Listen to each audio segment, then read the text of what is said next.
Bekiim Bahalacha 2, day 52. Siman 4, page 172. Halacha Tetvav 15. Dipping the hands in a river. So you remember there's going to be a difference between dipping your hands in a bowl and dipping your hands in a river. So let's start. If someone has no utensil with which to perform Netilat Yadayim in the morning, he may dip his hands 3 times in a river, lake, or a mikveh, but he still does not make the bracha al Netilat Yadayim. If he manages to get a utensil later, he should repeat the mitzvah. Okay?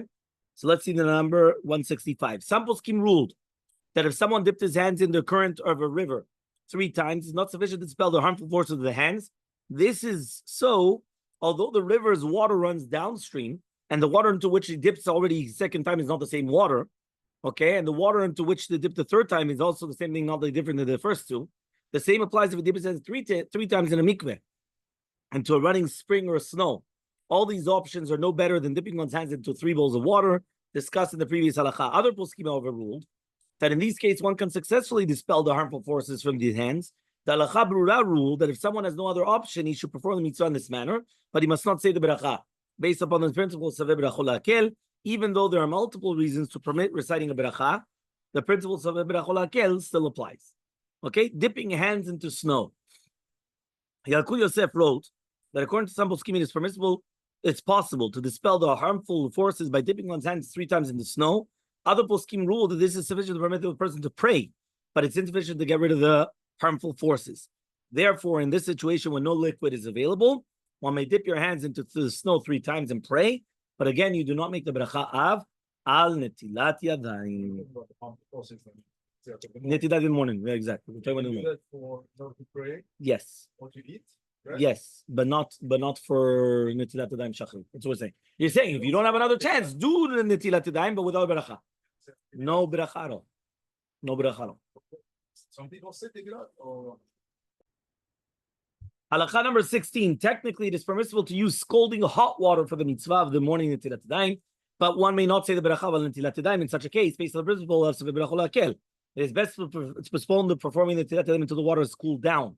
Thus, then one may perform the bracha of Netilat Yadayim as well. 166. In the Yalkut Yosef English edition, right, on Berachot, it was explained that regarding the mitzvah of Netilat Yadayim preparation for eating bread, the poskim debated whether one may do it from a boiling hot water or not. Maran ruled that it's permissible. Therefore, the halacha is that one may use very hot water for the mitzvah, and one may say the bracha of Netilat Yadayim. This ruling follows the principle that one may be lenient whenever a doubt arises on the mitzvah of Netilat Yadayim. In that case, since halacha is that the mitzvah is valid, it follows that one may make the bracha as well. Regarding the mitzvah of Netilat Yadayim in the morning, Yalkut has stated that the principle of ruling leniently whenever doubt arises does not apply. Meaning, whenever we go, whenever we go lenient, that's only a klal in Netilat Yadayim of seudah that we could go lenient, but not in Netilat Yadayim of shachrit. You cannot be lenient. Meaning that rule does not apply. And therefore, in the situation remains a doubt, then you can't make a bracha. No explanation is given for differentiating between the rules of one mitzvah and another. Meaning he doesn't explain the reason. He just says, doesn't apply.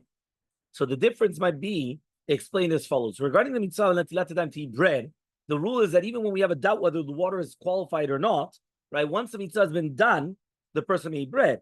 We treat the situation as a mitzvah that was definitely fulfilled properly. Once we have established that the person's hands have been properly purified, it follows that he may likewise say the bracha. This concept applies likewise to the mitzvah veruv tov shelin or veruv tchumin.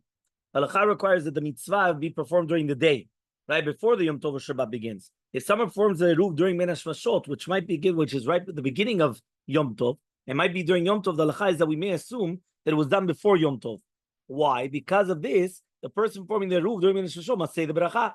Here also, the eruv is considered valid and permits the person to cook on Yom Tov and Shabbat and everything, right, and to travel. Since the eruv is just as valid as doing it normally, so no problem, you can make a bracha.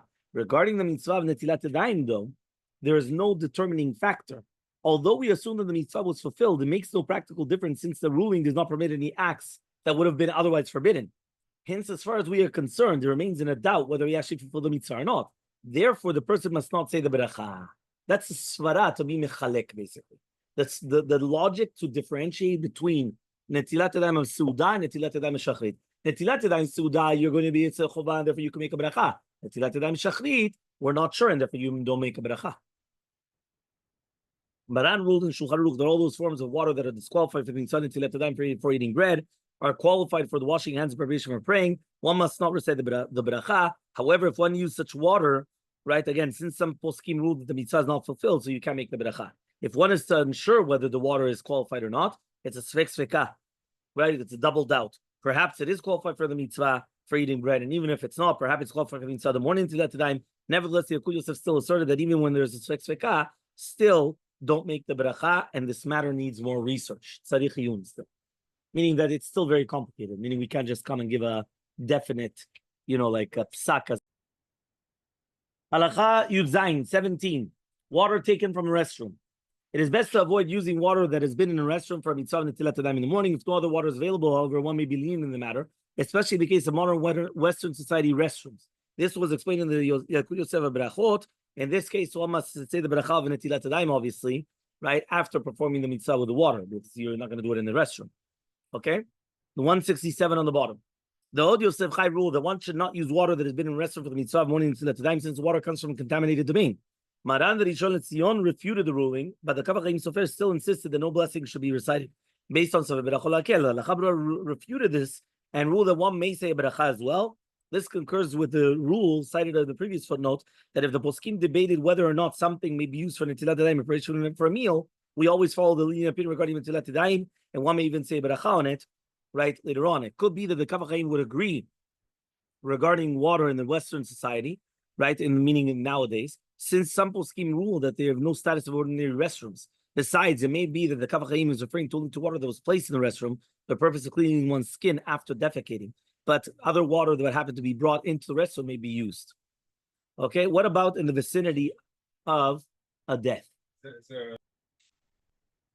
Some poskim ruled that if someone passed away in the immediate neighborhood, it is forbidden to use any water in the containers that have been prepared for Netilat Yadayim, just like it's forbidden to drink the water.